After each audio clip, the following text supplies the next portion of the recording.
বিয়েবাড়িতে গিয়ে সবাই কোরমা পোলাও খাই আর আমি খেলাম ক্রাশ, তাও আবার আমার ভাইয়ের বউয়ের বোনের উপর। কিভাবে তা না হয় গল্পে বলবো, চলুন এখন গল্প শুরু করা যাক। ভাই রেডি হন নাই কেন এখনো? এই তো রেডি আমি, চল। চলেন। এই বলে আমরা চলে গেলাম গাড়ির কাছে। আমি আর আমার জেঠাতো ভাই মানে যার বিয়ে, একটা গাড়িতে বসলাম, সাথে ড্রাইভারও ছিল। ভাই এত খুশি খুশি লাগতেছে কেন আপনাকে? আরে তুই বুঝবি না, আগে বড় হ তারপর বুঝবি। প্রেম করে বিয়ে করতেছেন তো তাই এত খুশি, তাই না? চিন্তা করিয়েন না, আমি কিন্তু আপনার শালিকেই বিয়ে করবো, এই বলে দিলাম। তারপরে দেখা যাবে, আগে তো প্রেম কর। করবো তো। আরো কথা বলতে বলতে বিয়ে বাড়িতে চলে আসলাম। আপনারা সকলেই তো জানেন ইটস করোনা টাইম, করোনা, তাই বিয়েটা তেমন ধুমধাম করে হয় নাই। বাড়ির ভিতরে যেতেই চোখ আটকে গেল একটা মেয়ের দিকে। আমি কখনো পরি দেখি নাই, সেটা দেখার খুব শখ ছিল, কিন্তু মেয়েটাকে দেখে আমার পরি দেখার সম্পূর্ণ শখ মিটে গেছে। চেহারাটা ফর্সা এবং মায়ায় ভরা, পরনে ছিল ছাই কালারের একটা জামা, মাথায় ছিল একটা সাদা হিজাব, হালকা মেকআপ ও ঠোঁটে হালকা লিপস্টিক। দেখতে জাস্ট অসাম। এক দেখাতেই ক্রাশ খেলাম। সে এসে সোজা ভাইয়ের গলায় মালা পরিয়ে দিয়ে চলে গেল। আমি তার দিকে এক দৃষ্টিতে তাকিয়ে রইলাম। হঠাৎ ভাইয়ের ডাকে ধ্যান ফিরে মেয়েটাকে খুঁজতে লাগলাম, কিন্তু কোথাও আর দেখতে পেলাম না। মন খারাপ করে বসে পড়লাম ভাইয়ার পাশে। তখনই একটা মেয়ে কণ্ঠে কেউ বলে উঠল, দুলা ভাই অনেক দূর থেকে এসেছেন, এই শরবতটুকু খেয়ে নেন। আমি উপরে তাকিয়ে দেখি সেই পরীটা, থুক্কু সেই মেয়েটা। আমি আবারও তার দিকে তাকিয়ে রইলাম। তখন বুঝলাম সে কিছুটা বিরক্ত অনুভব করতেছে, তাই আর তার দিকে তাকালাম না। মেয়েটি শরবত দিয়ে চলে গেল। তখন আমি বললাম, ভাইয়া, ও ভাইয়া, এই মেয়েটিকে একটু বলবেন? নাম জেনে তুই কি করবি? না তেমন কিছু না, প্লিজ ভাইয়া বলো না নামটা কি। মেয়েটির নাম মেঘলা আক্তার রিমু। তাই নাকি? ভালো, খুব ভালো। আপনি এইখানে বসেন, আমি ভিতর থেকে ঘুরে আসি। আচ্ছা যা। তখন আমি ভিতরে এসে রিমুকে খুঁজতে লাগলাম, কিন্তু কোথাও পেলাম না। তখন হঠাৎ চোখ গেল একটা রুমের দিকে। দেখি এখানে বউকে সাজিয়ে রাখা হয়েছে। ভাবির সাথে কিছু পিক নিয়ে ভাইকে দেখালাম। এরপর বিয়ের সকল কার্যক্রম শেষ হলো। এতক্ষণ ধরে আমার চোখ একজনকেই খুঁজতেছিল, আর সে কেউ না, সে হলো রিমু। শুনেছি বউয়ের সাথে নাকি বউয়ের 2 বোন যাবে, তাতে আমার মাথা ব্যথা নাই। কিন্তু আমাকে অবাক করে দিয়ে রিমু এসে বরের পাশে বসলো, সাথে আর একটা মেয়েও আছে। তার মানে রিমু ভাইয়ার শালি। মনে মনে অনেক খুশি হলাম, কারণ আজকে আমার ক্রাশ আর আমি বিয়ের গাড়িতে করে বাড়িতে যাচ্ছি। বিষয়টা ভাবা যায়। তখন ভাইকে বললাম, ভাই সকালের কথা মনে আছে তো? কি কথা? ওই যে বললাম আমার শ্বশুরবাড়ি আর আপনার শ্বশুরবাড়ি একটাই হবে। তাই নাকি? এরপর নতুন ভাবির সাথে কথা বলতে বলতে বাড়িতে চলে আসলাম। বাড়িতে এসে আমি রিমুর আশেপাশে ঘুরতে লাগলাম, কোনো কিছু দরকার আছে কিনা, কিছু লাগবে কিনা। তখন রিমু আমাকে বলল, এই যে শুভ ভাইয়া, এদিকে একটু আসেন তো। জি বলুন, কি বলবেন? আপনার সমস্যাটা কি একটু শুনি। কই কোনো সমস্যা নাই তো, আমার আবার কি সমস্যা হবে? যদি কোনো সমস্যাই না থাকে তাহলে আপনি আমার আশেপাশে এত ঘোরাঘুরি করতেছেন কেন? আপনার কি খেয়ে দিয়ে আর কোনো কাজ নেই? আছে তো, আপনাকে দেখার কাজ। কি? এই রে, কি বলে ফেললাম? কই কিছু বলি নাই তো। আপনি না বললেন আমাকে দেখার কাজ নাকি আপনার? তো এই কাজটা আপনাকে দিল কে বলুন তো দেখি। আরে বেআইন, এসব বাদ দেন তো। আর আপনার কিছু লাগলে আমাকে বলিয়েন, এখন আমি যাই। রিমুকে কোনো কথা না বলতে দিয়ে আমি সেখান থেকে চলে আসলাম।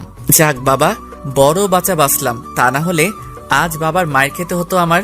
তখন কে জানি পিছন থেকে বলে উঠল, কিরে শুভ, তুই আবার কি গন্ডগোল করছিস, যার কারণে আমি তোকে মারবো? আমি পিছনে তাকিয়ে দেখি বাবা দাঁড়িয়ে আছে। কই আমি আবার কি করলাম? তাহলে যে তুই বললি, যাক বাবা বড় বাঁচান বাঁচলাম, তা না হলে আজ বাবার মার খেতে হতো আমার। ওটা কিছু না, তুমি কি আমাকে খুঁজতেছিলে নাকি? রিমু নাকি আমাদের গেমটা দেখার খুব শখ হয়েছে, তুই গিয়ে একটু ঘুরে আয় তো রিমুর সাথে। আমি যাবো? সত্যি? কেন, তুই কি যাবি না রিমুর সাথে? কি বলো বাবা, আমি কি তোমাকে একবারও বলছি আমি যাবো না?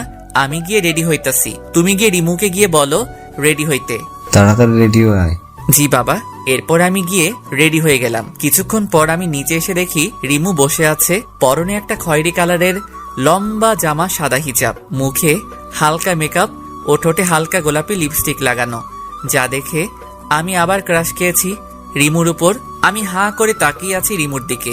এটা দেখে ভাইয়া বলল, কিরে তুই আর রিমু দেখি একই কালারের জামা পরছস? আরে ভুল করে মিস্টেক করেছি, আমি কি জানতাম সে খয়েরি কালারের জামা পরেছে? যদি জানতাম তাহলে কি আর খয়েরি কালারের পাঞ্জাবিটা পরতাম? তখন ভাই আমার কানের কাছে এসে বলল, যাই বলিস, তোকে কিন্তু আজকে অনেক সুন্দর লাগতেছে। রাস্তায় সাবধানে চলিস, আর কয়টা প্রপোজ পাস সেটা এসে আমাকে কিন্তু বলবি। আরে ভাইয়া তুমিও না। হইছি, আর লজ্জা পেতে হবে না। আচ্ছা, এই বলে আমি আর রিমু বেরিয়ে ঘুরতে বের হলাম। সেখানে এমন কিছু হবে যেটা আমি ভাবতেও পারি নাই। রিমু এমন কিছু করলো যেটা দেখে আমি অবাকের চরম মাত্রায় পৌঁছে গেছি। আমি আর রিমু রাস্তা দিয়ে হাঁটতেছিলাম, তখন হঠাৎ রিমু বলে উঠল, এই শুভ, একটু গাছটার পেছনে চলো তো। কেন? আগে চলো তো সেখানে। এরপর আমি আর রিমু একটা গাছের পিছনে গেলাম। তখন রিমু কাকে জানি কল করছে। তার কথাটা ছিল এইরকম, ওই রাজ, তুমি এখন কই আছো? কি বলো তা শুনতে পাচ্ছি না। ও আচ্ছা, তো তুমি কি এখন একা আছো নাকি তোমার সাথে আরো কোনো মেয়ে আছে? কি বলো তা শুনতে পাচ্ছি না। ও আচ্ছা, ভালো। এই বলে আমি আর রিমু চলে গেলাম একটু সামনে। সেখানে একটা ছেলে ও একটা মেয়ে রাস্তার পাশে বসে আছে। রিমু সেখানে গিয়েই ওই ছেলেটার গালে 2টা থাপ্পড় দিয়ে বলতে লাগলো, এই তোমার পরীক্ষার পড়া? এই তুই একা একা বসে পড়তেছস? তুমি এখানে কি করো? তুই আর আমাকে তুমি করে বলবি না। আজকে থেকেই আমাদের ব্রেকআপ। তুই আমার সাথে আর কোনো যোগাযোগ করবি না। তুমি আমার কথাটা একটু শোনো। কি শুনবো তোর কথা? কি শুনবো? এই বলে আরেকটা থাপ্পড় মারলো। তখন রাজের পাশের মেয়েটা বলতে লাগলো, আরে রিমু আপু, তুমি আমার জামাইকে এভাবে মারছো কেন? কি? রাজ তোমার জামাই? গত মাসে আমাদের বিয়ে হয়েছে। ओ भाई, मारो मुझे, मारो मारो मुझे, मारो।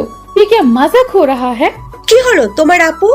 এই বাটপাটটার বউ থাকার পরেও আমার সাথে প্রেম করছে। কি? তুমি রিমু আপুর সাথে প্রেম করছো? এই বলে রাজকে একটা থাপ্পড় মেরে চলে যায়। আমি তো ব্যাককলের মতন তাদের কাহিনী দেখতেছি আর হাসতেছি, এবং রাজকে মন থেকে ধন্যবাদ দিতে থাকি, কারণ তার আজকের কাহিনীর জন্যই রিমু আবারও সিঙ্গেল হয়ে গেছে। তখনই রিমু আমাকে ডাক দিল, এই শুভ, এখান থেকে চলো, এখানে থাকতে আমার ভালো লাগতেছে না। এই বলে হাঁটা শুরু করলো। আমি রিমুর চোখের কোণে পানি দেখতে পেলাম।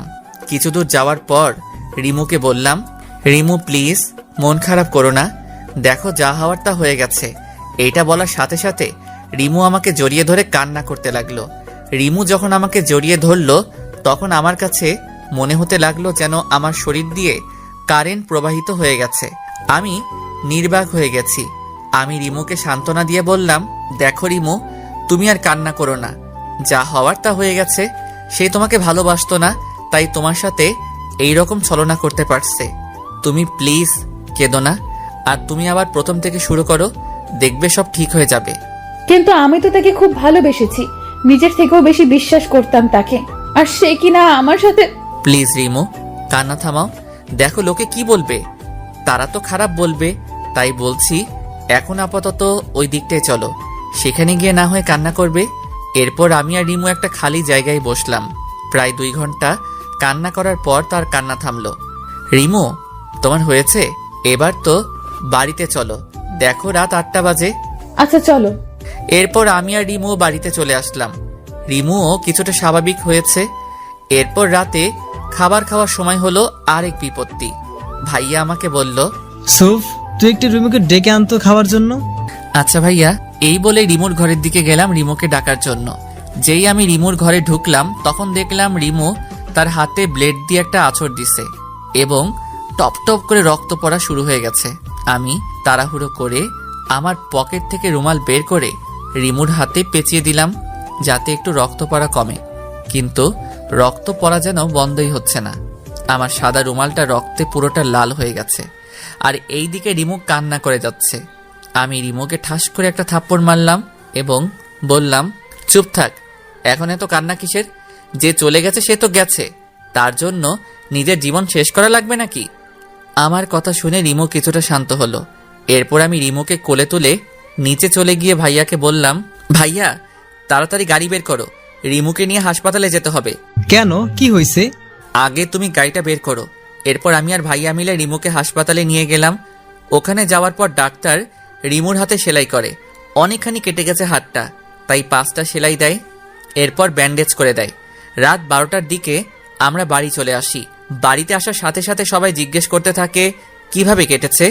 তখন আমি বললাম, আরে তেমন কিছু না, ব্লেড দিয়ে নখ কাটতে যাই, তখন হাতটা কেটে যায়। কিরে তুই না?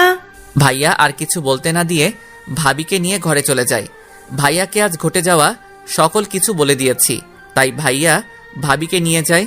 কিছুক্ষণ পর ভাবি রিমুকে ভাত দিয়ে যায় খেতে। তারও তো আজ বাসর রাত, সেখানেও তো কিছু নিয়ম আছে, সেগুলো পূরণ করতে ভাবি চলে যায় বাসর ঘরে। তখন রিমু বলল, শুভ, আমার হাত তো কাটা, প্লিজ তুমি আমাকে একটু খাইয়ে দাও না প্লিজ। ওরে আল্লাহ, এই মেয়েকে নিয়ে আমি কি করব কিছুই বুঝতে পারতেছি না। সে নাকি আমার হাতে ভাত খাবে। আমি একটু বিরক্ত হইছি, কারণ এর আগে আমি কাউকে খাইয়ে দেই নাই, তাই তার থেকে বেশি হইছি কারণ আমার ক্রাশ আমার হাতে খেতে চাইছে। তাই তখন রিমু আমাকে ডাক দিল। এই শুভ, কি হলো, খাইয়ে দিবে না? দিচ্ছি। এরপর রিমুকে খাইয়ে দিতে লাগলাম। কিছুক্ষণ পর রিমুর খাওয়া শেষ হলো, তখন তাকে পানি খাইয়ে দিতে যাব। তখন দেখি সে তার ডান হাত দিয়ে পানি খাইতেছে। আরে রিমুর তো বাঁ হাত কেটেছিল, আর সে তো ডান হাত দিয়ে সহজেই খেতে পারত। তখন আমি কিছুটা রাগী কণ্ঠে রিমুকে বললাম, এটা কি হলো? কই, কি আবার হবে?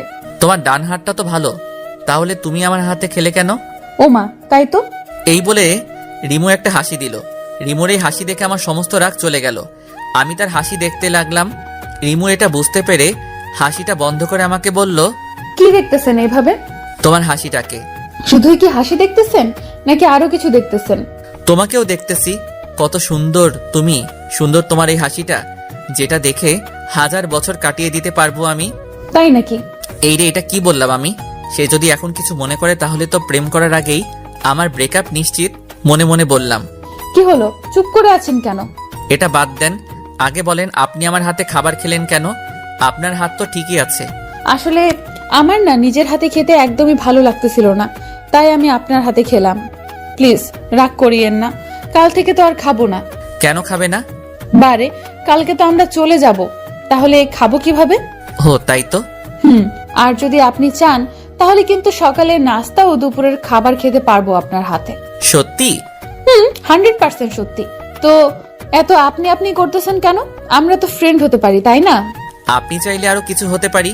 কি হলো বলেন, আমরা কি ফ্রেন্ড হতে পারি না? অবশ্যই। তাহলে নো, আপনি অনলি তুই। আচ্ছা।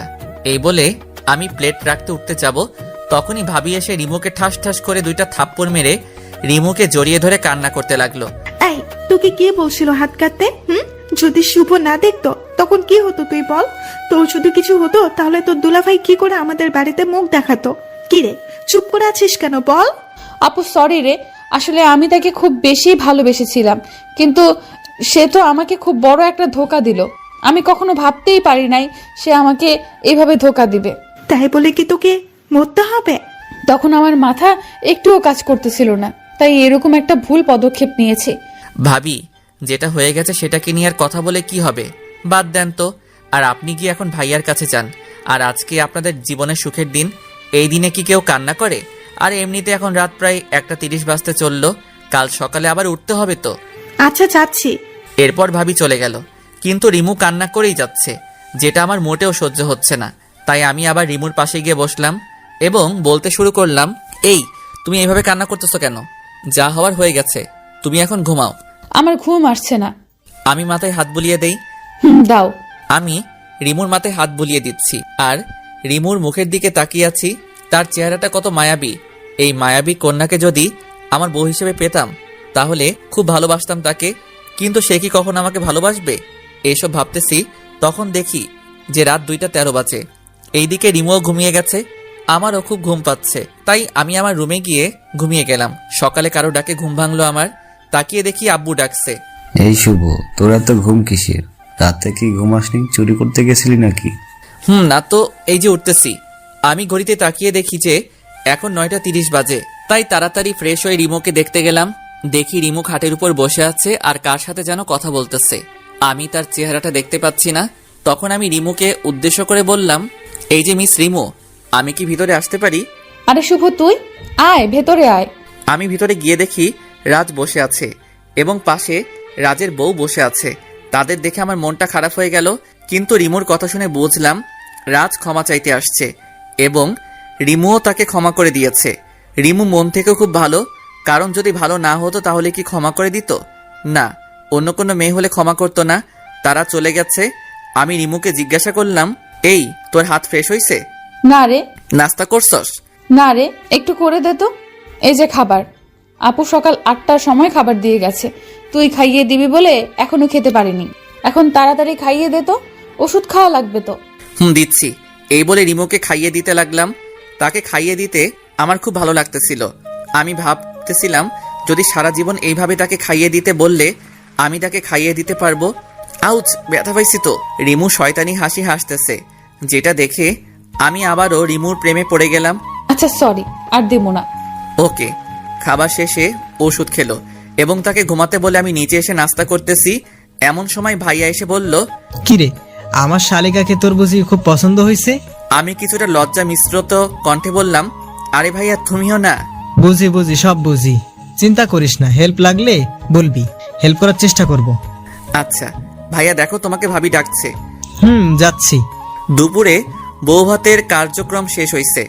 খুব ব্যস্ত থাকার কারণে দুপুরবেলা রিমুকে খাইয়ে দিতে পারিনি, যার কারণে সে যাওয়ার সময় আমাকে বলে যায়নি। ভাবির লোকেরা চলে গেল। ভাবি আর ভাইয়া কালকে যাবে। এই রে, কত বোকা আমি তো রিমুর কাছ থেকে তার ফোন নাম্বার কিংবা ফেসবুক আইডি কিছুই নেই নাই। তাহলে আমি তার কাছ থেকে ক্ষমা চাইবো কিভাবে? না, কালকে যে করে হোক রিমুদের বাড়িতে গিয়ে তার কাছে ক্ষমা চাইতে হবেই হবে। দিনটা কোনো রকমে পার করলাম। সারাদিন রিমুকে প্রচুর মনে পড়ল। রাতে আমি আমার ব্যাগ গুছিয়ে ভাইয়ার আশেপাশে ঘুরতে লাগলাম। যদি একবার আমাকে বলে, কিরে শুভ যাবি আমাদের সাথে, গেলে চল, কিন্তু ভাইয়া একেবারে বলল না, তারা তাদের মতন ব্যাগ গোছানো নিয়ে ব্যস্ত। আমি যেই আমার রুমে আসতে যাব তখনই ভাইয়া আমাকে ডাক দিল। এই শুভ, শোন। আমি তো খুব খুশি হয়ে ভাইয়াকে বললাম, কি? ভাইয়া আমি যাবো। তুই কই যাবি? না কিছু না। কি বলবে বলো? আমার ঘুম পাচ্ছে। আসলে আমার খুব পানি পিপাসা পেয়েছে, আর এখানে পানিও নেই। এখন যদি তুই আমাকে একটু পানি পান করাইতি, তোর অনেক সব হতো আর কি। তুই আসলে একটা বজ্জাত। আমি সেই কখন থেকে তোমার আশেপাশে ঘুরঘুর করছি আমাকে তোমাদের সাথে নিবে বলে, তা না আমাকে বলতেছে এখন তাকে পানি খাওয়াতে। দূর, ভালো লাগে না। কিরে, যা না একটু। যাচ্ছি তো। ভাইয়া তো আমার কাহিনী দেখে মুচকি মুচকি হাসতে লাগলো। আমি বুঝলাম না এখানে হাসির কি হলো। এরপর ভাইয়াকে পানি দিয়ে আমি আমার রুমে গিয়ে শুয়ে পড়লাম। আজ কেন জানি ঘুম আসছে না, বারবার শুধু রিমুর কথাই মনে পড়ে যাচ্ছে। অন্যদিন হলে এতক্ষণে ঘুমিয়ে যেতাম। রিমুকে নিয়ে ভাবতে ভাবতে কখন যে ঘুমিয়ে গেলাম সেটা জানি না। সকালে ভাবির ডাকে ঘুম ভাঙলো। আমি চোখ খুলে ভাবিকে দেখেই ভাবিকে বলতে লাগলাম, কি ভাবি, এখনো যাওনি কেন? কি আর করার দেবর, তোমার ভাই তো আমাকে নিয়ে যায়নি এখনো, তাই আর যাওয়া হয়নি। ও আচ্ছা। এরপর আমি ফ্রেশ হতে চলে গেলাম। ফ্রেশ হয়ে নিচে গিয়ে দেখি ভাইয়া রেডি হয়ে বসে আছে, ভাবিও রেডি। তাদের দেখে আমার মুখটা কালো হয়ে গেল। আমি যেতে পারবো না তো, তাই আর কি। কিরে, তুই এখনো রেডি হস নাই কেন? আমি রেডি হব কেন? কেন হবি মানে? তুই যাবি না? আমি আবার কই যাবো? কেন আমাদের সাথে তুই যাবি না? ভাইয়ার কথা শুনে তো আমার তো খুব আনন্দ লাগতেছে। লুঙ্গি ড্যান্স দিতে ইচ্ছে করতেছে। আমার পরনে লুঙ্গি ছিল, ভাবছিলাম একবার লুঙ্গি ড্যান্স দিয়েই দেই। তারপর ভাবলাম এখানে অনেক লোক আছে, আমি না হয় আমার রুমে গিয়ে দিবনি। এখন দেওয়া যাবে না। আমি ওখানে গিয়ে কি করবো? কিছু করা লাগবে না, তুই গিয়ে তাড়াতাড়ি রেডি হয়ে নে, এমনিতেই অনেক দেরি হয়ে গেছে। আমি আর কিছু না বলে সোজা আমার রুমে চলে আসলাম। এসেই প্রথমে আমার লুঙ্গি ডান্সটা কমপ্লিট করে রেডি হয়ে নিচে চলে গেলাম। নিচে যাওয়ার পর ভাবি বলতে লাগলো, দেখি দেখি আমার দেবরটাকে নজর ফোঁটা দিয়ে দেই, যাতে কেউ নজর না দেয়। আরে ভাবি তুমিও না। হয়েছে হয়েছে, আর লজ্জা পেতে হবে না, চল তাড়াতাড়ি। এরপর আমরা চলে আসলাম ভাবিদের বাড়িতে। আমি তো ভাবিদের বাড়িতে এসে রিমুকে খুঁজতে লাগলাম, কিন্তু কোথাও দেখতে পেলাম না। দূর, যার জন্য এখানে আসলাম তাকেই তো দেখতে পাচ্ছি না। তখনই কে জানি পিছন থেকে বলে উঠলো, বাবা তুমি কেমন আছো? আমি পিছন ঘুরে তাকিয়ে দেখি ভাবির আব্বু। জি আঙ্কেল, ভালো। আপনি কেমন আছেন?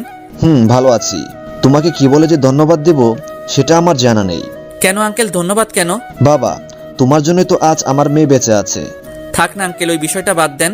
আচ্ছা আচ্ছা আঙ্কেল, রিমু এখন কেমন আছে? আগের থেকে অনেক সুস্থ আছে, কিন্তু কিন্তু কি আঙ্কেল? আসলে বাবা, রিমু আসার পর থেকে কারোর সাথে কথা বলে নাই, এবং কালকে থেকে আজ পর্যন্ত কিছুই খায় নাই। কি বলেন আঙ্কেল, এখনো খাই নাই? আচ্ছা আঙ্কেল, একটা প্লেটে খাবার এনে দেন, আমি গিয়ে ওকে খাইয়ে দিচ্ছি। এরপর আঙ্কেল খাবার এনে দিয়ে রিমুর রুমে নিয়ে গেল। আমি আঙ্কেলকে চলে যেতে বললাম, তাই আঙ্কেলও চলে গেল। এরপর আমি রিমুকে উদ্দেশ্য করে বলতে লাগলাম, কিরে ঘরে আসতে দিবি? রিমু আমার দিকে তাকিয়ে আবার অন্যদিকে মুখ ঘুরিয়ে নিয়ে বলল, কেন এসেছেন এখানে? আমি রিমুর কাছে এসে হাঁটু গেড়ে বসে আমার কান ধরে বললাম, এই দিকে তাকাও, আমি সরি, আর হবে না। হয়েছে হয়েছে, আর কানে ধরতে হবে না। যাও, ক্ষমা করে দিয়েছি। তুই নাকি আজকে কিছুই খাস নাই, আর কালকেও নাকি কিছুই খাস নাই। আমি খাবার খাইয়ে দিতে দিতে বলতে লাগলাম, দেখ যা হওয়ার তা হয়ে গেছে, এখন মন খারাপ করে কি হবে? তুই যদি এমন করস তোর বাবা মাও তো কষ্ট পাবে, তাই না? নিশ্চুপ হয়ে খাচ্ছে আর আমার কথায় মাথা নাড়াচ্ছে। খাবার শেষে আমি রিমোকে বললাম, এইবার আমি আর তোকে খাইয়ে দিতে পারবো না। 2 দিন পর তো তোর জামাইয়ের বাড়িতে যাবি, তখন যদি সে জানতে পারে আমি তোকে খাইয়ে দিছি, তখন সে তো আমাকে মেরে ফেলবে। রিমু কিছুই বলল না, শুধু একটু জোরপূর্বক হাসি দিল। আমি রিমুর রুম থেকে চলে আসলাম। বিকেলবেলা ছাদে দোলনায় বসে আছি। ছাদটা খুব সুন্দর করে সাজানো আছে, এক পাশে ফুল গাছ দিয়ে ভরপুর আর অন্য পাশে কিছু সবজি গাছ লাগানো, আর এই পাশে একটা দোলনা আছে আর চেয়ার রাখার জায়গা আছে। এখানে বসে আড্ডা দিতে খুব মজা হয় বলে মনে হইতেছে। এইসব ভাবতেছি, ঠিক তখনই রিমু আমার পাশে এসে বসলো এবং বলল, কিরে, কি ভাবিস? কিছু না। একটা কথা বলি? বলো। সত্যি কথা বলবি কিন্তু। বলো, কি বলবো? রিমু এমন কিছু বললো যা আমি ভাবতেও পারি নাই। তুই কি কারোর সাথে রিলেশন করস? করি না তো, কিন্তু কেন? এমনি। আচ্ছা, কাউকে পছন্দ করস? সত্যি বলবো নাকি মিথ্যা বলবো? তুই সত্যি বলবি। করি, বাট সে করে কিনা জানি না। তাই বুঝি। তো মেয়েটা কে শুনি? জোর করে একটা হাসি দিয়ে বলল কথাটা। তুই চিনস? আমি চিনি। হুম। নাম কি তার? বলবো না। কেন বলবি না? দেখি আমি তোদের মিট করাতে পারি কিনা। আমি জানি তুই পারবি না, সো বলে কোনো লাভ নেই। ওকে, বলিস না। তুই তো আমাকে ফ্রেন্ড মনে করিস না। থাক তুই, আমি গেলাম। একদমই কথাগুলো বলে ছাদ থেকে নামতে যাবে, তখনই আমি তাকে ডাক দিয়ে বললাম, মেয়েটার নাম বলতে পারি এক শর্তে। কি শর্ত? প্রথমত আমাকে ভুল বুঝবি না, আর আমাদের বন্ধুত্বটা কিন্তু থাকবে। ঠিক আছে, এবার নাম বল। মেয়েটার নাম হচ্ছে রিমো, মানে তুই। কি? সত্যি আমি তোকে খুব খুব খুব ভালোবাসি, আর জানি তুই আমাকে ভালোবাসতে পারবি না, কারণ তুই অন্য একজনকে ভালোবাসোস। তাই এখন প্লিজ আমাদের বন্ধুত্বটা নষ্ট করে দিস না। কথাগুলো আমি একদমই বললাম নিচের দিকে তাকিয়ে। রিমু কিছুক্ষণ চুপ থেকে বলল, কখনো কষ্ট দিবি না তো? আমার জীবন থাকতে না, আর তোমাকে তো আমি আমার শরীরেরই একটা অংশ মনে করি, তো আমি কিভাবে তোমাকে কষ্ট দিব? নিজের শরীরকে কি কেউ ইচ্ছে করে কষ্ট দেয় নাকি? তুই প্রমিস কর কখনো ছেড়ে যাবি না আমায়। কথা দিলাম। তুই এবার আমারে প্রপোজ কর। করতে পারবো না। কেন করব? আমার লগে প্রেম করবা, মাগার তুমি আমারে প্রপোজ করবা না, এটা হইব নাকি? তাই বুঝি? তাই। এখন তাড়াতাড়ি আমারে প্রপোজ কর, তা না হলে আমি গেলাম। আচ্ছা বাবা, করতেছি। তো ফুল কই? ফুল ছাড়া কেমনে করবা? ফুলও লাগবো? লাগবে। দাঁড়াও, ব্যবস্থা করতেছি। এরপরে আমি পকেট থেকে একটা কাগজ বের করলাম, সেটা দিয়ে কাগজের একটা শাপলা ফুল বানিয়ে রিমুর সামনে হাঁটু গেড়ে বসে বলতে লাগলাম, আমি জানি না কিভাবে ভালোবাসাতে হয়, কারণ আমি কখনো কাউকে আমার জীবনসঙ্গী হিসেবে ভালোবাসিনি। আমি ভালোবাসতে চাই তোমাকে, আমি খুশি রাখতে চাই তোমাকে সব সময়। তুমি রাগ করলে তোমার রাগ ভাঙাতে চাই আমি হতে চাই আমার তোমার মনের মতো। Because I love you Rimu, I really really really and really love you. Do you love me Rimu? I do, and I love you too Shubho. এই বলে আমার হাত থেকে ফুলটা নিল এবং বলল, প্লিজ কখনো ছেড়ে যেও না আমাকে, কখনো যাবো না। রিমু তখন আমাকে জড়িয়ে ধরল। তখন আমার মনে হচ্ছিল আমার শরীর দিয়ে যেন কারেন্ট বয়ে যাচ্ছে। সে এক অন্যরকম ফিলিংস। এই তুমি কি করছো? ছাড়ো আমাকে, কেউ দেখে ফেলবে তো। দেখলে দেখুক, তাতে আমার কি। তখনই কেউ একজন পেছন থেকে হাতে তালি দিয়ে উঠল। তখন রিমু আমাকে ছেড়ে দিল। পিছনে তাকিয়ে দেখি কেউ একজন দাঁড়িয়ে আছে। এরপর ভালো করে তাকিয়ে দেখি এ তো ভাইয়া, তার মানে ভাইয়া আমাদের দেখেছে। তখন ভাইয়া বলল, বাহ বাহ বাহ, খুব ভালো। আমার ভাই দেখি 5G। রিমুর সাথে দেখা হতে হতেই রিলেশন শুরু করে দিয়েছে। না ভাইয়া, আসলে রাখ তোর ভাই, আমি তো ভাবছিলাম তুই মজা করছিলি, এখন তো দেখি সত্যি সত্যি তুই রিমুর সাথে প্রেম করতেছস। আসলে জিজু হয়েছে কি, আর তুমি কেমন মেয়ে, তোমাকে প্রপোজ করার সাথে সাথে কি তোমার অ্যাকসেপ্ট করতে হবে? কিছুদিন তাকে ঘোরাবা, এরপরে না হয় রিলেশন শুরু করতা। এইটা বলে ভাইয়া হাসতে শুরু করলো। আমি তো পুরাই ভেবাচাকা খেয়ে গেছি। ভাইয়া এটা বলে কি? তার মানে কি ভাইয়া আমাদের মেনে নিয়েছে? রিমু জানো, তোমার বোনের পিছনে আমি 6 মাস ঘুরেছি, এরপর সে আমার সাথে রিলেশন শুরু করেছে। আর তুমি? এই ভাইয়া আমাকে মেনে নিছে দেখে তোর সমস্যা হইতেছে কি? যাও, তুমি গিয়া ভাবির কাছে থাকো, আর আমি আমার পরিটাকে নিয়ে থাকি। যাও তো এখান থেকে। রিমু তো লজ্জায় লাল হইয়া যাইতেছে। এরপর ভাইয়াকে এক প্রকার জোর করে ঘরে পাঠিয়ে দিলাম। আর রিমুকে আবার জড়িয়ে ধরলাম। এইভাবে দিনগুলি যেতে লাগলো। দেখতে দেখতে 6 মাস কেটে গেল আমাদের রিলেশনের। এর মাঝে ঝগড়া, ঘুরতে যাওয়া, একে অপরকে খাইয়ে দেওয়া তো ছিলই। আজ শুক্রবার বন্ধুরা সবাই মিলে ঠিক করলাম আজকে ঘুরতে যাবো। সবাই সবার গার্লফ্রেন্ডকে নিয়ে যাবে, তাই আমিও রিমুকে কল দিলাম আমাদের সাথে যাওয়ার জন্যে। টুট টুট টুট। হ্যালো শুভ, বলো। জানো তুমি কি করতেছো? এই তো শুয়ে আছি। তুমি কি করতেছো? এই তো কিছু না। আচ্ছা তুমি কি আজকে ফ্রি আছো? না তো, কিন্তু কেন? আসলে আমরা সব বন্ধুরা মিলে ঠিক করছিলাম আজ সবাই সবার গার্লফ্রেন্ডকে নিয়ে একসাথে ঘুরতে যাব, তাই আর কি। ও সরি জান, আজ আমি যেতে পারবো না, প্লিজ রাগ করিও না। আজ না আমি একটু অসুস্থ, তাই আর কি। কি হয়েছে তোমার? না তেমন কিছু না, সামান্য একটু জ্বর। আচ্ছা বাই, পরে কথা বল মনে। ওকে বলে কলটা কেটে দিলাম। কি আর করার, আমি মনটা খারাপ করে ঘরে শুয়ে রইলাম 2 ঘন্টা। তখন সিফাত কল করে যা বলল তা শুনে তো আমার মাথায় আকাশ ভেঙে পড়ল। রিমু সে আমার সাথে এমনটা কেন করলো? আমি তো তাকে সত্যি ভালোবেসেছিলাম, তো সে আমার সাথে এমন কেন করলো? 2 ঘন্টা পর সিফাত কল করে বলল, দোস্ত, তোর গার্লফ্রেন্ড রিমু কই রে? কেন রে? তোকে বলতে বলছি, তুই তাড়াতাড়ি বল। সে তো অসুস্থ, বাসায় নাকি শুয়ে আছে। তাই নাকি? কেন রে? রিমু কি তোরে সত্যি ভালোবাসে? বাসে তো। কেন, কোনো সন্দেহ আছে নাকি? দাঁড়া, তোকে একটা পিক পাঠাইতাছি, ওটা দেখে তুই বল তোকে সে কতটা ভালোবাসে। এরপর সিফাত আমাকে একটা পিক পাঠায়, যেটা দেখে আমার মাথায় আকাশ ভেঙে পড়ে। পিকটা ছিল এইরকম, যেখানে রিমু একটা ছেলের সাথে পার্কে বসে আছে, তাও আবার খুব কাছাকাছি বসে আছে। এটা দেখার পর আমি পুরো বাকরুদ্ধ হয়ে গেছি। আমার মাথা কাজ করা বন্ধ হয়ে গেছে। যাকে আমি এতটা ভালোবাসতাম সে কি করে আমার সাথে এমনটা করতে পারলো? আমার শরীরটা মনে হয় নিস্তেজ হয়ে যাইতেছে। হঠাৎ মাটিতে পড়ে গেলাম, আর কিছু মনে নেই। চোখ খুলে দেখি আমি শুয়ে আছি বিছানার উপরে। চারিদিকে অন্ধকার হয়ে গেছে, আমার পাশে কেউ নেই। ঘড়ির দিকে তাকিয়ে দেখি রাত 3টা বাজে। বিছানা থেকে উঠতে যাব, তখন দেখি মাথাটা ব্যথা করতেছে, উঠতে পারলাম না। পাশে মোবাইলটা রাখা, মোবাইলটা হাতে নিয়ে দেখি রিমু আমাকে 50টা কল দিয়েছে। রিমুর নামটা আমার ফোনের স্ক্রিনে দেখে আমার রাগটা আরো বেশি বেড়ে গেল। আমি তো তার সাথে ছলনা করিনি, সে আমার সাথে কেন করলো এমনটা? সে যদি আমাকে ভালো নাই বাসে তাহলে আমাকে বলে দিত। সে আমাকে ভালোবাসে না, তাহলে এমন ছলনা করলো কেন? না, আর না, এই মেয়েকে আমি আর ভালোবাসবো না। এইসব চিন্তা করতেছি, আর তখন মাথা ব্যথা আরো বেড়ে গেল। আমি আবারও জ্ঞান হারিয়ে ফেললাম। আমি চোখ খুলে দেখি আমার পাশে মা বসে আছে। চারিদিকে তাকিয়ে দেখি ভাইয়া, ভাবি এবং তাদের পাশে রিমো দাঁড়িয়ে আছে, আর তার চোখগুলো ফুলা দেখা যাচ্ছে, হয়তো রাতে কেঁদেছে। সে কান্না করবে কেন এটা আমি বুঝলাম না। তখন আম্মু বলে উঠল, কিরে বাবা, এখন তুই কেমন আছিস? এই তো ভালো। তোর কি হয়েছিল? জ্ঞান হারিয়ে মাটিতে পড়েছিলি কেন? জানি না আম্মু, হঠাৎ মাথা ব্যথা শুরু হলো, এরপর আর কিছু মনে নেই। তো আমি খাটের উপর আসলাম কিভাবে? তোকে রাতে খাবার খাওয়ার জন্য আমি ঘরে ডাকতে যাই, তখন থেকে তুই মেঝেতে পড়ে আছিস। তখন তোর বাবা আর তোর ভাই তোকে খাটে শুইয়ে দেয়। ও আচ্ছা, আম্মু তোমরা রুম থেকে একটু বাইরে যাও তো, আমি রিমুর সাথে কিছু কথা বলবো। আমার কথা শুনে সবাই রুম থেকে চলে গেল, শুধু রিমু দাঁড়িয়ে আছে। তখন আমাকে বলল, কেমন আছো?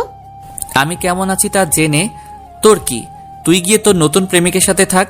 এসব তুমি কি বলছো? কেন তুই বুঝিস না? আমি তো তোকে ভালোবেসেছিলাম, কেন তুই এমনটা আমার সাথে করলি? আরে কি করছি সেটা তো আগে বলবা। কেন, কালকে কার সাথে পার্কে গিয়েছিলি? কে হয় সে তোমার? তুমি কি করে জানলে? এই দেখ, এটা দেখে। ও এইটা দেখে? এতে হাসির কি হলো? তোর এই হাসি এখন ভালো লাগতেছে না। তাই বুঝি। তো এই পিকটা দেখে তোমার এই অবস্থা? কেন হইব না? তুই আমাকে বললি তুই অসুস্থ, এখন তুই অন্য ছেলেদের সাথে ঘুরতে যাস। আমার জানটা দেখে আমার উপর রাগ করেছে। ওই, তুই কজনকে জান বানাস? কাল সারাদিন যার সাথে ঘুরলি তাকে বলস, আর আজকে আমায় তুই জান বলতে চাস? তোর কাহিনীটা কি? আরে মেরি জান, ওইটা তো আমার ফুফাতো ভাই ছিল, তার সাথে আমি ডাক্তারের কাছে গিয়েছিলাম। তখন সে আমার মন ভালো করতে আমাকে নিয়ে পার্কে গিয়েছিল। তো এটা আগে বলনি কেন? আমি কি জানতাম এত কিছু হয়ে যাবে যে? আচ্ছা কান ধরছি, আর হবে না। প্লিজ কখনো ছেড়ে যেও না, আমি তোমাকে ছাড়া বাঁচতে পারবো না। হ্যাঁ তা তো দেখলামই আজকে। I love you Rimu, I really really really love you. I love you too. বলে রিমু আমাকে জড়িয়ে ধরলো। হঠাৎ ঠাস করে আওয়াজ হলো। দেখি রিমুর গালটা লাল হয়ে আছে।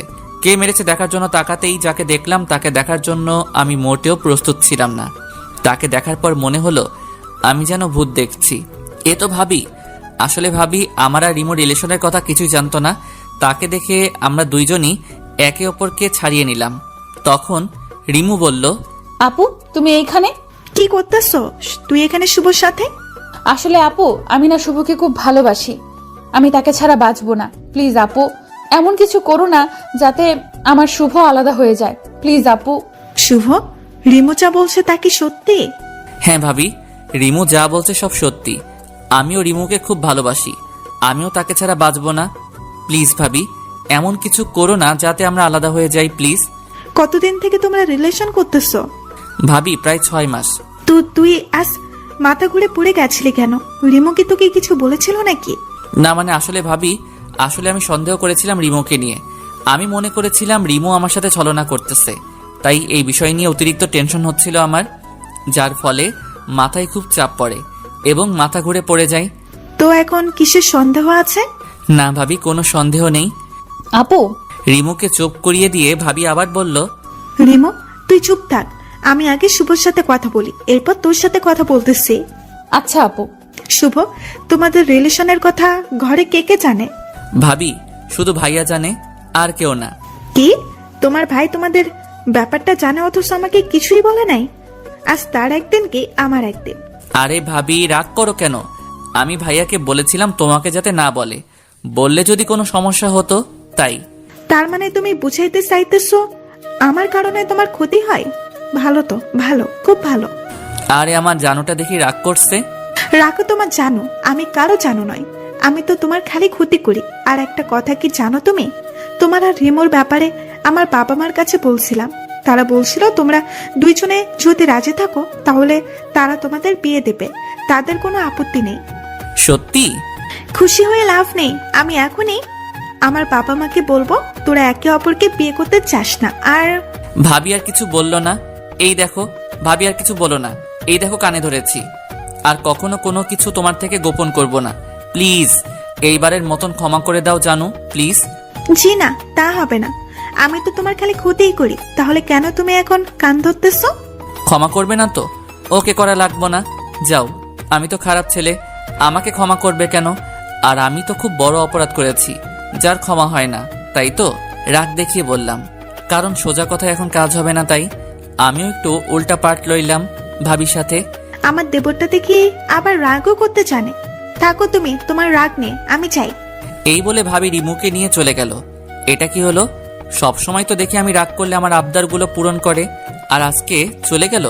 ভাবি যাওয়ার পর আমার কেমন জানি কষ্ট হতে লাগলো। আর খালি মনে হচ্ছে এই বুঝি আমি আমার রিমুকে হারিয়ে ফেলেছি। এইদিকে কাল দুপুর থেকে কিছুই খাইনি, খুব ক্ষুধাও পেয়েছে। এইদিকে সকাল পেরিয়ে দুপুর, দুপুর পেরিয়ে বিকাল হয়ে গেছে, কিন্তু কেউই আমার জন্য খাবার নিয়ে আসলো না। তাই আমি ঘর থেকে বের হলাম আর আম্মুকে ডাকতে লাগলাম, আম্মু, ও আম্মু, আম্মু ক্ষুধা লাগছে তো খুব, কিছু কি খেতে দিবা? আমার কথার কোনো উত্তর পেলাম না। আর ঘরটা কেমন জানি শান্ত শান্ত লাগতেছে, মনে হইতেছে ঘরে কেউ নেই। এরপর খাবার টেবিলের দিকে চোখ যেতেই দেখলাম খাবার প্লেটে খাবার পাশে একটা শপিং ব্যাগ এবং একটা চিঠি লেখা। চিঠিটা পড়ে তো যেন আমি খুশিতে নাচতে লাগলাম। চিঠিতে লেখা ছিল, কি করতে বলছি, তুমি তো দেখি খুব রাগ করো। আচ্ছা এবার রাগ করাটা বাদ দিয়ে খাবারটাকে শেরওয়ানিটা পরো, তোমার শ্বশুর বাড়িতে চলে আসো। তোমার বউ তোমার জন্য অপেক্ষা করতেছে। এতে তোমার জানো। আহা কি আনন্দ আকাশে বাতাসে, আহা কি আনন্দ আকাশে বাতাসে। আজকে আমি যাবো আমার শ্বশুর বাড়িতে। আহা কি আনন্দ আকাশে বাতাসে। 30 মিনিটের ভিতর খাবার খেয়ে রেডি হয়ে বাইক নিয়ে বেরিয়ে পড়লাম শ্বশুর বাড়ির উদ্দেশ্যে। আমি বাইক চালাচ্ছি আর ভাবতেছি এত সহজে সবাই সবকিছু মেনে নিবে তা আমি কখনো ভাবতেও পারি নাই। আমি আজ আমার স্বপ্নের রানীকে আমার করে পাবো, ভাবতেও খুব ভালো লাগতেছে। আর কিছু দূর বাকি। আমি বাইক চালাচ্ছি তো চালাচ্ছি, ঠিক তখনই আমার সামনে একটা পিচ্চি বাচ্চা চলে আসে।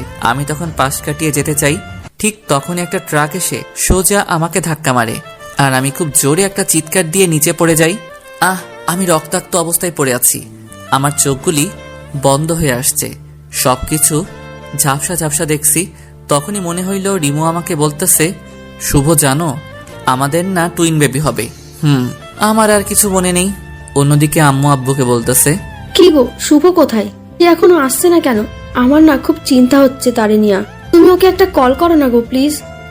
এই বলে আব্বু আমাকে কল করলো, বাট আব্বু শুনতে পারলো আপনি যে নাম্বারে কল করেছেন তা এই মুহূর্তে বন্ধ আছে, কিছুক্ষণ পর আবার চেষ্টা করুন, ধন্যবাদ। এটা শোনার পর আব্বুরও চিন্তা হতে লাগলো। এরপর আব্বু ও ভাইয়া আমাকে খুঁজতে চলে গেল বাসায়, কিন্তু সেখানে গিয়ে দেখে বাসায় তালা লাগানো। তারা কি করে বুঝতে পারছে না, তাই আব্বু ও ভাইয়া দুজনে আমাকে খুঁজতে দুই দিকে চলে গেল। তারা দুইজনে সারা দিন রাস্তায় রাস্তায় ছিল, কিন্তু আমাকে পেল না। তারা 1টার দিকে বাসায় গিয়ে বসলো। এদিকে আম্মু তো কান্না করতে করতে শেষ। কান্না করছে রিমু ও ভাবি দুইজনই। শুধু কান্না করছে না আব্বু ভাইয়া, কারণ ছেলেরা নাকি কান্না করতে জানে না তাই। আমার জন্য এমনটা হয়েছে, আমি কেন যে তখন শুভকে না বলে চলে আসলাম। কান্না করতে করতে বলল, তোমরা প্লিজ আমার শুভকে আমার কাছে এনে দাও, আমি তাকে ছাড়া বাঁচতে পারবো না, প্লিজ আপু প্লিজ। বলেই অজ্ঞান হয়ে গেল। আব্বু ও ভাইয়া আমাকে পাগলের মতো খুঁজতেছে, কিন্তু কোথাও পাইতেছে না। রিমু ডাকটা দিয়ে আমি শোয়া থেকে ওঠার চেষ্টা করলাম, কিন্তু পারলাম না। আমার শরীরটা খুব ব্যথা করতেছে। পাশে একটা আয়না ছিল, সেটার দিকে তাকিয়ে দেখি আমার চেহারাটা কিছুটা পাল্টে গেছে। আশেপাশে তাকিয়ে দেখি এটা অপরিচিত একটা রুম, যেখানে আমার ধারণা মতে আমি আগে কখনো আসি নাই। তখন একটা মেয়েলি কণ্ঠে কেউ একজন বলতেছিল, এই যে মিস্টার, অবশেষ আপনার হুঁশ ফিরল। আমি মেয়েটির দিকে তাকিয়ে তাকে চিনার চেষ্টা করলাম, বাট পারলাম না। তাই তাকে জিজ্ঞাসা করলাম, এই যে আপু, কে আপনি আর আমি এইখানে কেন? সব জানতে পারবেন, আগে ডাক্তারকে আসতে দিন। তখনই ডাক্তার এসে বলল, মামুনি কি হয়েছে? এত ইমার্জেন্সি ভাবে কেন আসতে বললা? বাবা, আসলে সেটার জ্ঞান ফিরেছে তো তাই। তার মানে মেয়েটির বাবাই ডাক্তার। কই দেখি দেখি। আমার দিকে তাকিয়ে বলল, ইট ইজ অ্যামেজিং, এত তাড়াতাড়ি রোগীর জ্ঞান ফিরে এসেছে, এটা সত্যি একটা দারুণ ব্যাপার। এমন রোগী তো 5 থেকে 6 বছরে কমায় থাকে, আর এত দেখি মাত্র 3 বছরে ঠিক হয়ে গেছে। এখন একটু ব্যায়াম করলে আবার আগের এনার্জি ফিরে পাবে। কি বলছেন? কে 3 বছর কমাইছিল? আপনি? কি বলেন ডাক্তার? আমার যতদূর মনে আছে আমি তো অ্যাক্সিডেন্ট করেছিলাম। তখন আমার শরীরের দিকে তাকিয়ে দেখি শরীরে কোনো জায়গায় রক্ত নেই, হাতে একটা জায়গায় সেলাইয়ের দাগ, তাও বেশ পুরনো বলে মনে হইতেছে। আর আমার জানা মতে আমার হাতে কোনো কাটা দাগ ছিল না। তখন পাশে থাকা দেওয়ালে ডিজিটাল ঘড়িতে তাকিয়ে দেখি 25/9/2020। আমার যতদূর মনে আছে আমি 21/7/2017 তারিখে অ্যাক্সিডেন্ট করেছিলাম। এরপর আমি মেয়েটিকে উদ্দেশ্য করে বললাম, এটা কি আসলে 2020 সাল? তো আমি এখানে আসলাম কি করে? আচ্ছা শুনুন তাহলে, আজ থেকে 3 বছর আগে 2017 তারিখে আমি একটা পার্টিতে গিয়েছিলাম। তখন পার্টি থেকে আসার সময় আমি আপনাকে রাস্তায় পড়ে থাকতে দেখি। পাশে অনেক লোকজন ছিল, কিন্তু কেউ সাহায্য করতে আসেনি। তখন আমি আর আমার ড্রাইভারকে নিয়ে কাছের একটা হসপিটালে আপনাকে নিয়ে যাই এবং আপনার ট্রিটমেন্ট করাই। আপনি খুব গুরুতর আহত ছিলেন। এরপর ডাক্তার আপনার অপারেশন করায়, কিন্তু আপনি সুস্থ হননি, আপনি কোমায় চলে গিয়েছিলেন। আমি আপনার পরিবারের সাথে কোনো রকমভাবে যোগাযোগ করতে পারিনি, তাই আমি আপনাকে আমার সাথে আমাদের বাড়িতে নিয়ে আসি এবং এখানে রেখে আপনার চিকিৎসা করাতে থাকি। আজ 3 বছর পর আপনার জ্ঞান ফিরল, বুঝলেন কিছু? আমি তো পুরো নিশ্চুপ হয়ে গেলাম, কারণ আমি আমার জীবন থেকে হারিয়ে ফেলেছি। আপনাকে অসংখ্য অসংখ্য অসংখ্য ধন্যবাদ আমার চিকিৎসা করানোর জন্য। এই ঋণ আমি কখনোই শোধ করতে পারবো না।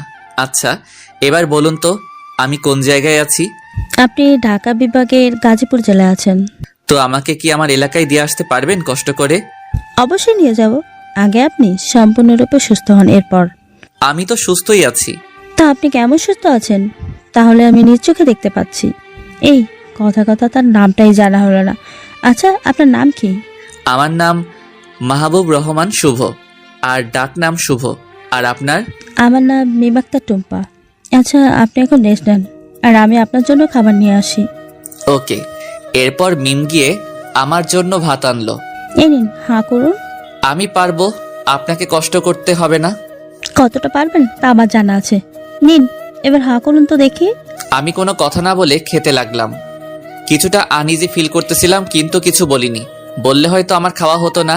তাই 3 মাস পর ডাক্তার আঙ্কেল ও মিমের কেয়ারিংয়ে আমি এখন সম্পূর্ণ সুস্থ। আগামীকাল আমি এবং মিম চাঁদপুরে যাব, তাই আজ আমরা শপিং মলে গেলাম শপিং করতে। আমি চলে গেলাম উত্তরা শপিং কমপ্লেক্সে। সেখানে গিয়ে যা দেখলাম আমি আমার চোখকে বিশ্বাস করতে পারলাম না। রিমু রিমু এখানে কি করতেছে? আর ছেলেটাকে, তাও আবার একসাথে হাঁটতেছে। আমার কথা শুনে মিম আমাকে বলল, এই যে শুভ, তুই এখানে রিমুকে কোথায় দেখছিস? সে তো থাকে চাঁদপুর, তাই না? আমি মিমকে হাতের ইশারায় রিমুকে দেখালাম আর বললাম, ওই দেখো রিমু। আর এই ছেলেটাকে তো আমি চিনি না। মিম রিমুর দিকে চলে গেল, কিন্তু এই তাকে আর পেল না। এরপর আমি আর মিম মিলে সারা শপিং মলে রিমুকে খুঁজলাম, কিন্তু কোথাও পেলাম না। হঠাৎ আমার চোখ রাস্তার দিকে গিয়ে পড়ল। তখন দেখলাম ছেলেটি রিমুর হাত ধরে রাস্তা পার হচ্ছে। আমার বুঝতে আর বাকি রইল না ছেলেটি রিমুর কি হয়। আমি দৌড়ে রিমুর কাছে গেলাম, কিন্তু তাকে আর পেলাম না। তারা গাড়ি নিয়ে চলে গেছে। এরপর মিম আমার কাছে আসলো এবং আমাকে বলতে লাগলো, দেখ শুভ, কাল তো আমরা চাঁদপুর যাচ্ছি।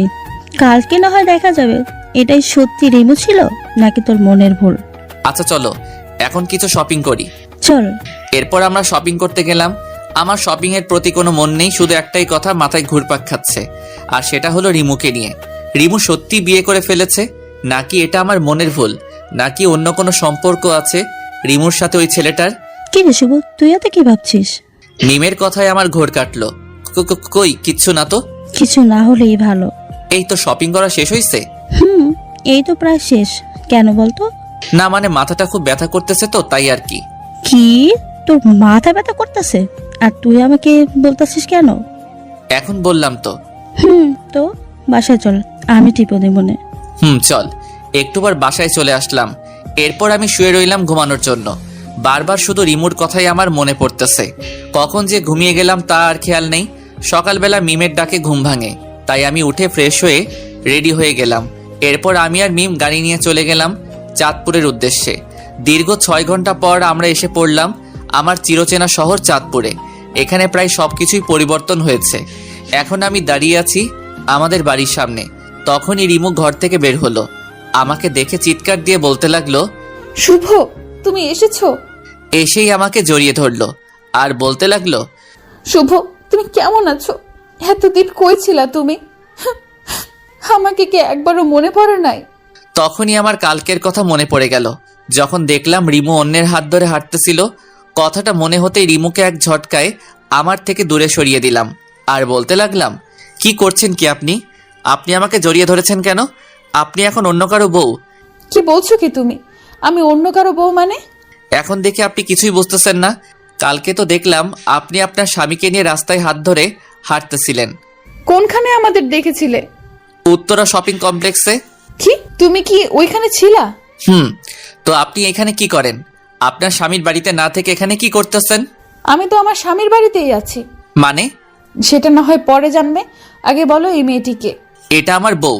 আমার কথাটা শোনার জন্য রিমু মোটেও প্রস্তুত ছিল না। কথাটা শোনার পর রিমুর চোখ দিয়ে পানি পড়তে শুরু হলো। কেন জানি তার চোখের পানি আমাকে খুব কষ্ট দেয়। এইবারও তাই হলো। এখনও তার চোখের পানি দেখে আমার বুকে ব্যথা শুরু হলো। কিন্তু কেন ব্যথা করতেছে? সে তো এখন আমার না, অন্য কারো হয়ে গেছে। তো আমার এমনটা লাগছে কেন? কিরে শুভ, তুই কই চলে গেছিলি? আমাদেরকে কি একবারও তোর মনে পড়ে নাই? বাবার কথায় আমি বাস্তবে ফিরলাম। না বাবা, পরে নাই, কারণ আমি 3 বছর কোমায় ছিলাম তাই। আর গত 3 মাস আগেই আমার জ্ঞান ফিরেছে। এরপর আমার সাথে ঘটে যাওয়া সবকিছুই বললাম। তা শুনে তো সবারই চোখে পানি, আর মিমকে সবাই ধন্যবাদ দিতেছে। আমি বাবাকে জিজ্ঞেস করলাম, বাবা, রিমু এখানে কি করে? কি আর বলবো, সেদিন যখন তুই আর আসলি না, সেদিন থেকেই খুব কান্না করতে থাকে। তোর ছবি বুকে নিয়ে ঘুমাই। কিছুদিন পর রিমুর জন্য পাত্র দেখতে থাকে তার বাবা মা, কিন্তু রিমু তাদের পরিষ্কার করে জানিয়ে দেয় যে সে তোকে ছাড়া আর কাউকে বিয়ে করবে না। তাই আমাদের এখানে চলে আসে। ও, তাহলে সে গাজীপুর কেন গেছিল? সেখানে রিমুর ছোট বোনকে বিয়ে দেওয়া হয়, তাই সেখানে ঘুরতে যায়। প্রথমে যেতে মানা করে, এরপর আমাদের জোড়াজুড়িতে যায়। আর কালকে সে আসছে এখানে। তার মানে আমি রিমুকে ভুল বুঝে কষ্ট দিয়েছি। এখন কি করি? যাই গিয়ে ওর রাগটা ভাঙাই। এরপর আমি রিমুর কাছে গেলাম। আমি কি আসতে পারি? কেন আসবে? আপনি কি খুব রেগে আছেন আমার উপরে? না, কেন রেগে থাকবো? আচ্ছা সরি। আপনি এখন সরি বলতেছেন কেন? রিমু কথাটা কান্না করতে করতে বলল, আমার পাগলিটা যে আমার উপরে রাগ করে আছে তাই। আপনার পাগলি কি? আপনি গিয়ে আপনার বউয়ের কাছে যান। আমার হবু বউ তো আপনি, তো আপনার কাছেই তো আমি আসবো, তাই না? না, আসবেন না। আপনি ওই মেয়েটার কাছে যান। কোন মেয়েটা? তখন যাকে আপনার বউ বলেছিলেন তার কাছে। আমাদের কিন্তু এখনো বিয়ে হয়নি। তো আমার কি? বুঝছি, সোজা আঙ্গুলে ঘি উঠবে না, দেখি একটু বাকিয়ে ওঠে কি না। কি বিড়বিড় করতেছেন? যান এখান থেকে, আমার ভালো লাগতেছে না। তাই বুঝি? আচ্ছা যাচ্ছি। ভাবছিলাম আপনাকে বিয়ে করে আপনাদের দুই বোনকে একসাথে রাখবো, কিন্তু আপনি তা চান না। ওকে, মিম কিন্তু দেখতে সুন্দর আছে, টানা 3 বছর আমার সেবা করছে, সেও হয়তো আমাকে ভালোবাসে। তাকে যদি আমি বিয়ের প্রস্তাব দেই হয়তো সে না করবে না। তাহলে যাই, আপনাকে তো পেলাম না, আপনি তো আমাকে এখন সহ্যই করতে পারো না। এই কুত্তা, বিলাই, হাঁস, মুরগি, তুই কই যেতেছস? আর এক পা যদি সামনে যাস তোর পা ভেঙে দিব। চুপচাপ এখানে আয়। পা ভাঙবে কেন? কচি খোকা, কিচ্ছু বোঝে না। প্রেম করবা তুমি আমার সাথে, অপেক্ষা করা আর রাখবা তুমি আমারে, আর বিয়া করবা তুমি ওই শাকচুনিটারে? অসম্ভব। কেন, তাকে বিয়ে করলে কি হইব? আপনি তো এখন আর আমাকে ভালোই বাসেন না। এটা বলার দেরি রিমু আমাকে জড়িয়ে ধরার দেরি করে নাই। রিমু সোজা এসে আমাকে জড়িয়ে ধরে বলতে লাগলো, তোমরা কেন আমাকে এত কষ্ট দাও? আমাকে এত কষ্ট দিতে কি তোমাদের ভালো লাগে? রাজ আমাকে ভালোবাসা শিখিয়ে অন্যকে বিয়ে করে নিল, আর তখন তো আমি মরে যেতে চেয়েছি। কেন বাঁচালি? আর বাঁচালে যখন আবার ভালোবাসা শিখাইলেই বা কেন? তুই জানোস তোর জন্য কত কান্না করছি আমি? তুই কি এটা বুঝছস? তোকে আমি কতটা ভালোবাসি তুই কেন বুঝিস না? তোকে ছাড়া আমি বাঁচতে পারবো না, আমি মরে যাব। প্লিজ শুভ, আমাকে ছেড়ে যেও না প্লিজ, খুব ভালোবাসবো তোমায়। আমি তাকে শক্ত করে জড়িয়ে ধরে বললাম, আমার পাগড়িটাকে ছাড়া তার এই পাগলটাও তো প্রাণহীন দেহের মতন। I love you Shubh, I really really love you, please কখনো ছেড়ে যেও না। মরার আগ পর্যন্ত যাব না। তখনই আমাদের শত্রু মানে আমাদের রোমান্সে বাধা দিতে প্রতিবারের মতন এইবারও চলে আসলো আমার জানু ওরফে ভাইয়ের বউ মানে আমার ভাবি। এই যে দেবুজি, এখন সব রোমান্স বাদ দেন, যা করার বিয়ের পরে করিয়েন। আমি আর রিমু তো লজ্জায় লাল, নীল, হলুদ, সবুজ, বেগুনি হয়ে গেলাম। আর লজ্জা পেতে হবে না, নিচে চলুন, সবাই আপনাকে ডাকছে। এরপর আমি, রিমু আর ভাবি নিচে সবার কাছে গেলাম। তখন বাবা বলতে লাগলো, শুভ, তোর আর রিমুর বিয়েটা পরের সপ্তাহে আমরা ঠিক করেছি, তুই কি বলিস? তোমরা যা ভালো বোঝো তাই হবে। আচ্ছা ঠিক আছে। আজ বিয়ের দিন। রিমুর শাড়ি পরা একটা পিক দেখলাম, সেখানে তাকে দেখতে অস্থির দেখা যাচ্ছিল। এরপর আমরা রিমুর বাড়িতে গেলাম। বিয়ের সকল কার্যক্রম শেষ হলো, খুব ভালোভাবে শেষ হলো। রাত 11:50। বন্ধু বান্ধবীরা বলছে ঘরে যেতে, কিন্তু অজানা এক ভয় লাগছে, যার কারণে ঘরের ভিতরে ঢুকতে ভয় করতেছে। কি জানি কি হয় সে কথা ভাবতেই অবশেষে সকল ভয়কে জয় করে আমি রুমের ভিতরে প্রবেশ করলাম। সেখানে দেখি রিমু ইয়া বড় একটা লম্বা ঘোমটা দিয়ে বসে আছে। আমি রিমুকে উদ্দেশ্যে একটা সালাম দিলাম, আসসালামু আলাইকুম। রিমু মাথা তুলে দেখে আমি এসেছি। তখন রিমু উঠে এসে আমার পায়ে ধরে সালাম করলো।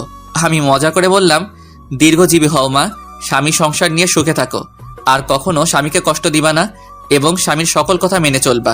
কি, আমি তোর মা লাগি তাই না? দেখাচ্ছি তোরে মজা। এই বলে আমাকে খাটে ফেলে দিল। এই কি করছো কি? চলো আগে গিয়ে 2 রাকাত নফল নামাজ পড়ে নেই। চলো। এরপর আমরা নামাজ পড়ে আসলাম।